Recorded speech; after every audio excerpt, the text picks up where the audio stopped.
Well, as the star of a worldwide hit show, he was the object of women's fantasies everywhere. But enough about John Ratzenberger. Let's talk about Kevin Sorbo, who you remember, of course, as the invincible Hercules. But what you didn't know is that at age 38, he suffered 3 strokes, leaving him partially blind and incapacitated.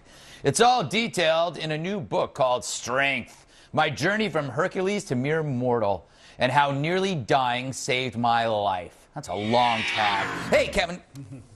True strength, true strength. True strength, true strength. So I'm looking at the back of your book. Yes, you know, you get these people that write things that tell.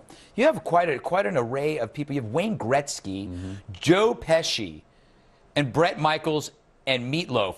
This is probably the only book that has those endorsements on the same book. And we got Ray Romano and Gary Sinise. Oh, that wasn't enough for you? They're all golf buddies. I didn't drop names. Yes. You talked about the visitors that ran into you, the tourists. That is true. Hey, I can drop names too. That is true. I was bragging earlier.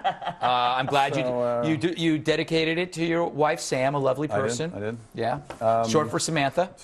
Actually, yeah, you thought it was Sam. Actually, not. Oh, really? Oh, really? Her name is Sandra. Oh. But she's the fourth of 4 girls, and I think they just wanted a boy. So Sam came out of that nickname. How nice for her growing up. I know. So set the scene for us. Hercules is a hit show. Yep. You're You're just doing bicep curls one day. You're probably sweaty and shirtless. I'm assuming that's the case. May not be true. In my head, that's happening. Then what happened? It was actually between seasons 5 and 6 on the series. I shot it in New Zealand. I spent 7 years down there. I was coming back to LA to do some publicity on another movie that I did, and start another movie I had a 3.5-month window. But I had this pain in my left shoulder that's bugging me for weeks and weeks and weeks. And when I got to LA, I decided to go see my doctor about it. And he was checking my shoulder, and he found a lump in there. And he said, this bugs me, I'm going to do a biopsy on it. Then I went to my chiropractor right from him. He's working on it.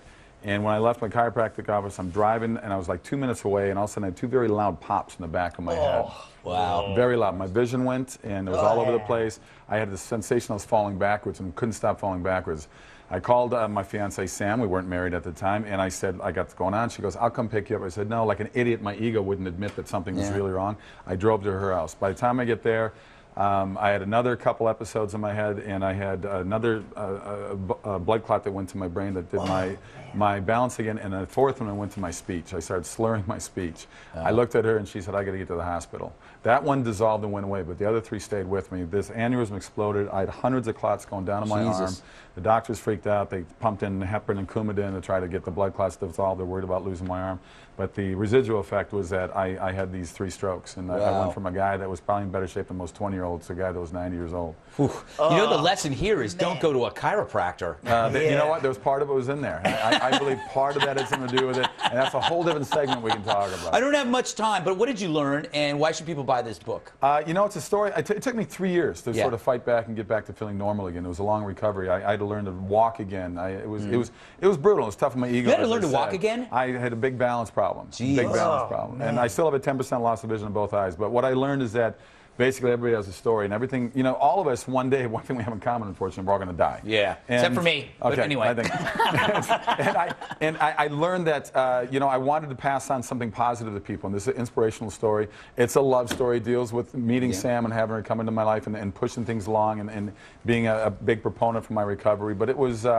It wasn't fun. I don't recommend it. I used to tell her, I said, I would never wish this on my worst enemy, but that's a lie. I would. Yeah. So that's what happened to Gaddafi. There's plenty of people. Oh, I did. I said, every Taliban guy, you may have this. This is yours. I love, my favorite chapter is chapter 23 on page 138, When I Met Greg Gutfeld. It's an amazing chapter. Yeah. And how I changed your life. You were amazing. You're very instrumental. Yes. You were one of my crutches, actually. Yes, I am. I'm a metaphorical crutch. And sometimes people pay me to be a real crutch at clubs downtown. Weird thing. Kevin, congratulations on the book. Amazon. Go to Amazon. Yeah, go to Amazon. Find it. Don't just buy one book, though. Buy 4. Yes, I think that's fair. Yes, because if you buy, in case one breaks. If you buy 4, they're still the same price. Yeah. Anyway, we'll close things out with a post-game wrap-up from Mike Baker. I don't even know why I said that. And to see clips of recent shows, go to foxnews.com/redeye.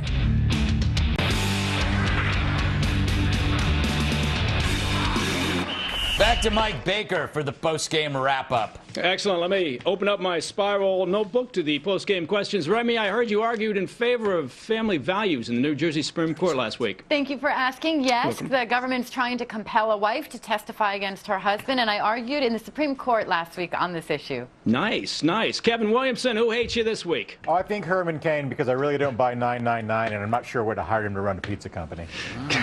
Excellent. I'm being told I have no time. Greg? How much time do we have? No time. 8 seconds? Oh.